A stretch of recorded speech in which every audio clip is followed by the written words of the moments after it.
अमर astrology में आपका स्वागत है दोस्तों। मैं हूं अमर सिंह चौहान। आज हम चर्चा कर रहे हैं एक नए विषय की, और विषय है केंद्राधिपति दोष। यानी केंद्र के स्वामी जब केंद्र में ही बैठ जाए तो केंद्राधिपति दोष बनते हैं। अक्सर कई कुंडलियों में ये दोष पाया जाता है, लेकिन भूलवश ज्योतिष के लोग और खुद भी जो कुंडली विश्लेषण करते हैं वो कई बार इस चीज़ को भूल जाते हैं। केंद्र के स्वामी यानी 1, 4, 7 और 10 घर के स्वामी 1, 4, 7, 10 में ही कहीं बैठ जाएं, केंद्र के स्वामी केंद्र में ही स्थित हो जाए तो केंद्राधिपति दोष बन जाता है। सरल सी परिभाषा है।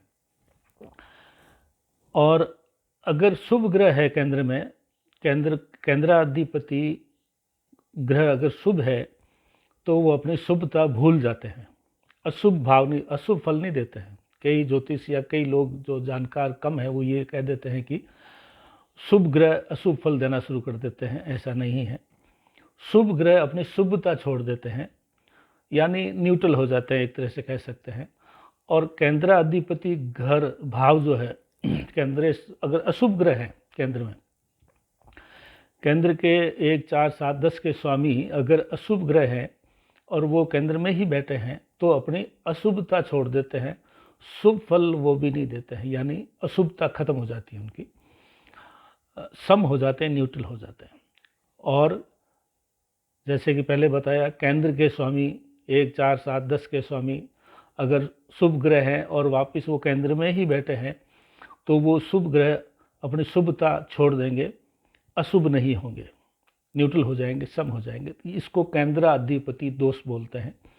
ये वैसे ही हुआ जैसे एक आदमी बहुत संपन्न है, 1, 4, 7, 10 में उनके स्वामी 1, 4, 7, 10 में ही बैठे हैं, यानी एक आदमी अपने किले में बैठा है, साज सामान, रुपया, पैसा, हीरा मोती, नौकर चाकर, आभूषण सब कुछ है उसके पास, लेकिन वो किले में ही बैठा है, बाहर नहीं जा रहा है।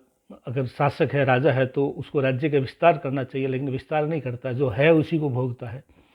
तो एक तरह से उसके पास सब कुछ है लेकिन उसको बढ़ाने की नहीं सोचता है, वो है जिसके अंदर ही संतुष्ट हो जाता है। तो संतुष्ट होना शासक के लिए या किसी धनवान व्यक्ति के लिए हमेशा कीर्ति, शौर्य, धन, रुपया, पैसा, सम्मान सब कुछ बढ़ता रहना चाहिए। लेकिन अगर केंद्र के स्वामी शुभ हैं और केंद्र में ही बैठे हैं तो वो शुभता छोड़ देते हैं, और केंद्र के स्वामी अगर अशुभ है और वो केंद्र में ही बैठे हैं तो वो अपने अशुभता छोड़ देते हैं। ये केंद्राधिपति दोष हो गया। अब इसमें कुछ जो है अपवाद है, परिहार है।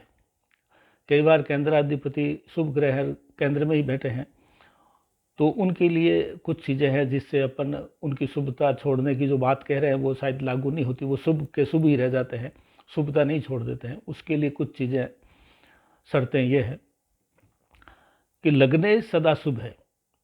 अगर केंद्राधिपति लगन के मालिक हैं मान लीजिए, और वो केंद्र में ही बैठा है, तो वो शुभ फल देगा, शुभता छोड़ेगा नहीं, क्योंकि लग्ने सदा शुभ होता है।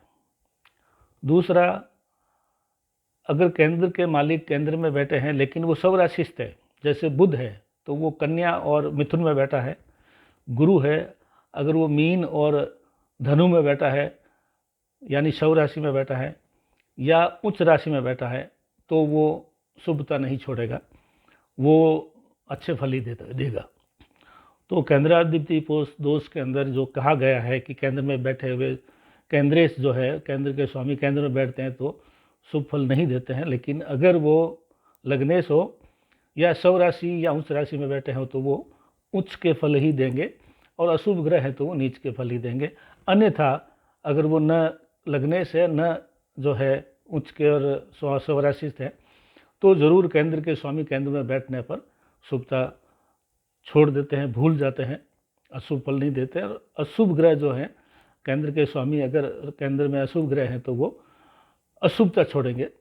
ये हम इसको सरल से, अक्सर ये कन्फ्यूजिंग बहुत है ये केंद्राधिपति दोष, और अक्सर आप ये वीडियो देखेंगे तो अलग अलग प्रकार के ज्योतिष अलग अलग बातें करते हैं, लेकिन ये मैंने बताया ये प्रमाणित बात है, शास्त्र सम्मत बात है।